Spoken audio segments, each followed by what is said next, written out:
Olá pessoal, boa noite, tudo bem? Meu nome é Eric Bernard Favre Budenberg, eu sou psicólogo, sou especialista em psicoterapia comportamental, sou proprietário do NPC, o Núcleo de Psicologia Comportamental. Hoje vou falar para vocês um pouquinho sobre a dependência química. Esse foi um dos assuntos que me sugeriram na postagem que eu fiz, pedindo algumas sugestões. Então vou falar para vocês um pouquinho hoje sobre a dependência química, tá? Dependência química será sempre a dependência de alguma substância, seja ela lícita ou ilícita.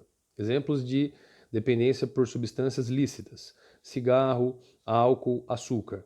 Exemplo de dependência por substância ilícita: todas as outras drogas que são ilícitas, tá?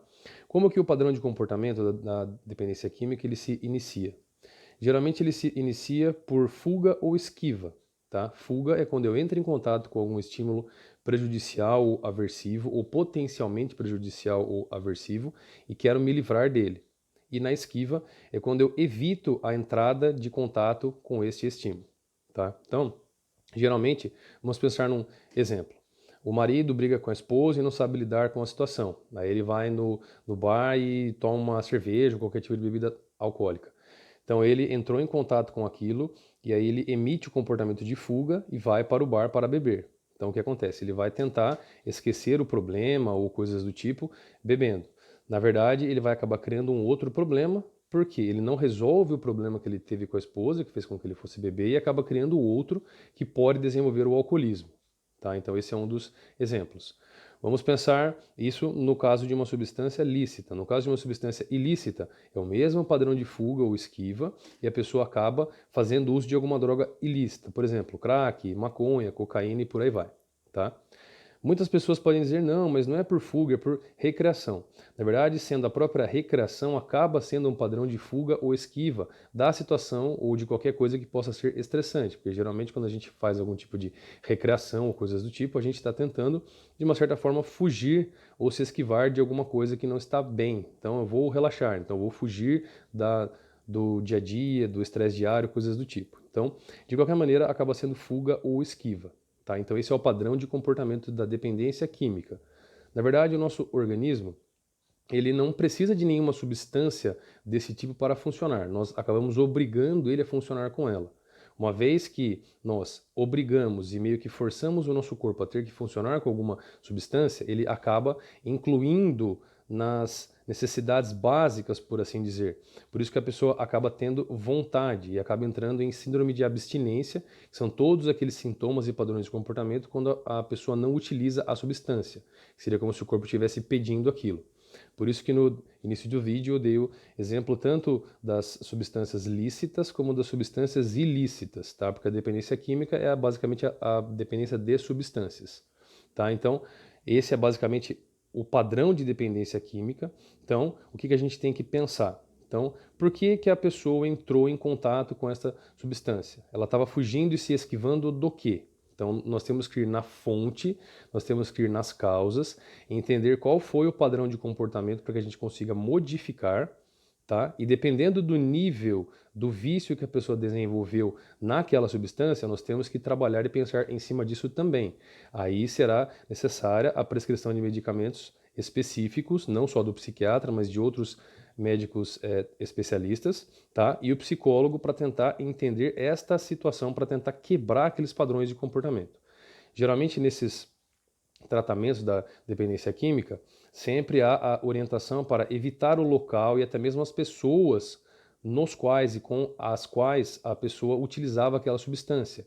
Porque o nosso cérebro tem o poder de eliciar e evocar reações e padrões de comportamento apenas por pensar naquela situação ou estar naquele ambiente. Então, nosso cérebro tem todos esses mecanismos. Então, nós temos que pensar em limitar o vínculo que a pessoa vai ter com esses locais. É bastante difícil, mas é totalmente possível. Tá? Então, vai precisar da medicação para poder controlar os sintomas e vai precisar da terapia para modificar aqueles padrões de comportamento. Tá? Um dos grandes problemas da dependência química é que ela acaba respingando nas pessoas em volta, porque a pessoa ela entra em padrões de dependência química tão altos, tão perigosos, que ela acaba literalmente produzindo consequências negativas para as pessoas em volta. Tá? Então, vamos pensar, por exemplo, numa pessoa que fugiu, se esquivou para o álcool e aí ela desenvolveu o problema do alcoolismo. Então ela pode entrar em funções que podem ser incapacitantes. Então ela pode se tornar disfuncional, pode não conseguir trabalhar, pode não conseguir estudar, pode deixar de fazer uma série de coisas, tá? É que geralmente quando a gente pensa em dependência química, vem à nossa cabeça álcool e drogas, tá? Porque são os vícios mais comuns. Quando as pessoas pensam em válvula de escape, elas acabam direcionando para álcool, para drogas, desculpa, para sexo promíscuo, para N outras situações para que ela tenha essa válvula de escape, para que ela consiga fugir ou se esquivar, como eu havia explicado, do problema ou da situação. Então, basicamente, a dependência química ela é desenvolvida por essa inabilidade em lidar com as situações. Então, eu não sei como lidar com aquilo, eu não tenho, como eu sempre digo, repertório comportamental para lidar com aquelas situações e acabo fugindo, me esquivando, para usar os termos que eu disse no início do vídeo, para essas substâncias. Só que aí eu acabo criando outro problema, que é o uso da própria substância. Então eu não resolvo aquele problema que me levou a usar aquela substância para que eu pudesse fugir ou me esquivar e acabo criando outro problema que seria o vício na substância. Tá? Então a dependência química ela é basicamente isso. Então, voltando, tratamento com medicação, no caso de sintomas, então não somente com o psiquiatra, mas com outros médicos especialistas e outros profissionais da área da saúde também, e a psicoterapia para poder modificar os padrões de comportamento, instalar padrões novos para que a pessoa tenha essa habilidade para lidar com as situações, aí nós conseguimos modificar alguns comportamentos aí. É um caso bastante difícil, mas é totalmente possível. Então, o trabalho ele vai ser direcionado para isso, tá? Então, você precisa contar com a ajuda das pessoas em volta.